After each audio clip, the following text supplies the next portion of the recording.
আসমান বদলে যাবে। অপরাধীরা মহাপরাক্রমশালী এক আল্লাহর সামনে উপস্থিত হবে। আল্লাহ বলেন, ওয়াতারাল মুজরিমিনা ইয়াউমাইযিম মুকাররানিনা ফিল আসফাদ।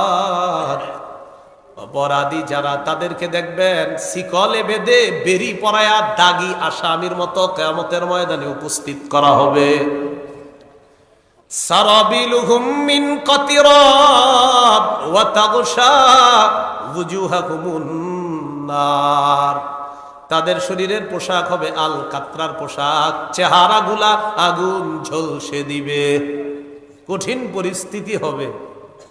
তো আল্লাহ পাক রব্বুল আলামিন বলেন, যেখানেই থাকো তোমাদেরকে কিন্তু আমি উপস্থিত করব, এটা ভুলে যাইলে চলবে না। সূরা আনআমের ৩২ নম্বর আয়াতে আল্লাহ বলেন, ওয়ামাল হায়াতুদ দুনিয়া ইল্লা লাইবু ওয়ালাহ ওয়ালাদ-দারুল আখিরাতু খায়রুল লিল্লাযিনা ইয়াত্তাকুন।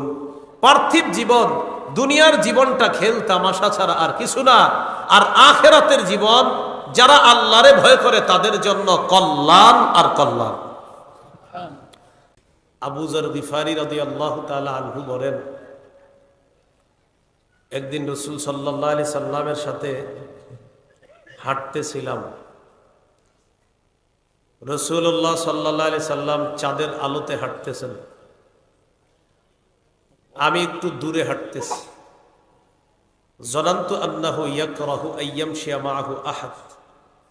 আমার মনে হলো নবীর সাথে এখন কেউ হাঁটাটা নবী পছন্দ করতেছে না, তাই আমি দূরে দূরে হাঁটতেছি, নবীও একটু দূরে আছে। ফালতাফাতা ইলাইয়া, হঠাৎ আমার দিকে তাকাইছে, তাকিয়ে বললেন, মান কে? দূর থেকে আমি বললাম, আবু যর। হুজুর, আমি আবু যর। রাসূলুল্লাহ সাল্লাল্লাহু আলাইহি সাল্লাম বললেন, তাআল আবু যর, এদিকে আসো।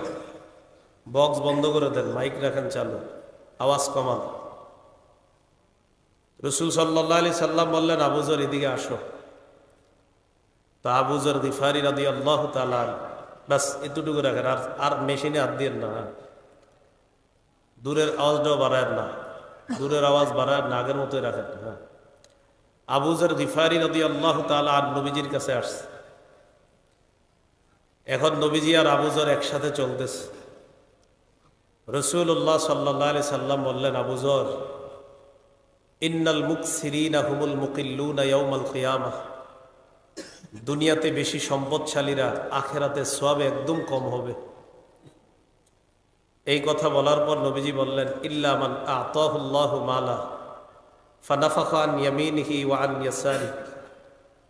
কিন্তু আল্লাহ যাকে সম্পদ দান করেছেন, সে ডানে বামে যদি খরচ করে, এই ব্যক্তি দুনিয়াতে যেমন সম্পদশালী, কিয়ামতের ময়দানেও প্রচুর সওয়াবের অধিকারী হয়ে জান্নাতি হয়ে যাবে। তাহলে কি বুঝলাম হাদিস থেকে? দুনিয়াতে হালালভাবে সম্পদ উপার্জন কইরা ওই সম্পদের হক আদায় করা, এই সম্পদ কামাই করা দোষের না। কারণ এখানে যিনি সম্পদ কামাই করছে তিনি আখিরাতকে সামনে রাখছে। এই জন্য কারুনের ব্যাপারে আল্লাহ কি বলেন, ওয়াবতাগি ফিমা আতাকাল্লাহুদ দারাল আখিরাহ। তুমি তালাশ করো, ফিমা আতাকাল্লাহ, আল্লাহ তোমাকে যা দান করেছেন এটার মাধ্যমে তুমি তালাশ করো আদ-দারুল আখিরাহ, আখিরাতকে। দেখেন কি বলতেছে, আল্লাহ তোমাকে যা দান করেছেন এটা দিয়ে তুমি আখিরাত তালাশ করো। তাহলে এখানে কি বুঝলাম, আল্লাহ আপনাকে সম্পদ দান করলে যদি আপনি এটা দিয়ে আখিরাত তালাশ করেন, এর মানে আপনি যাকাত দিতে হবে, সদকা করতে হবে, আত্মীয়দের সম্পর্ক বজায় রাখতে হবে, তাদের হক আদায় করতে হবে। তাহলে আপনি এই দুনিয়ার সম্পদ দিয়েও আপনি আখিরাত কামাই করতে পারবেন। আর আপনাকে তো বলে নাই সব দিয়ে দিতে, আল্লাহ তো বলছে, ওয়ালা তানসা নাসিবাকা মিনাদ দুনিয়া ওয়া আহসিন কামা আহসানাল্লাহু ইলাইক। আল্লাহ তোমাকে যে অনুগ্রহ করেছেন তুমিও অন্যদেরকে অনুগ্রহ করো।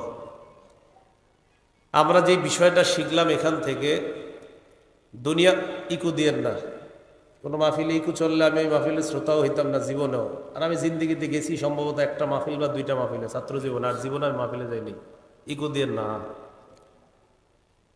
তো আল্লাহ পাক রব্বুল আলামিন বলেন, ওয়াবতাগি ফিমা আতাকাল্লাহুদ দারাল আখিরাহ, আল্লাহ তোমাকে যে সম্পদ দান করেছেন এটার মাধ্যমে তুমি আখেরাত কামনা করো, আখেরাত চাও।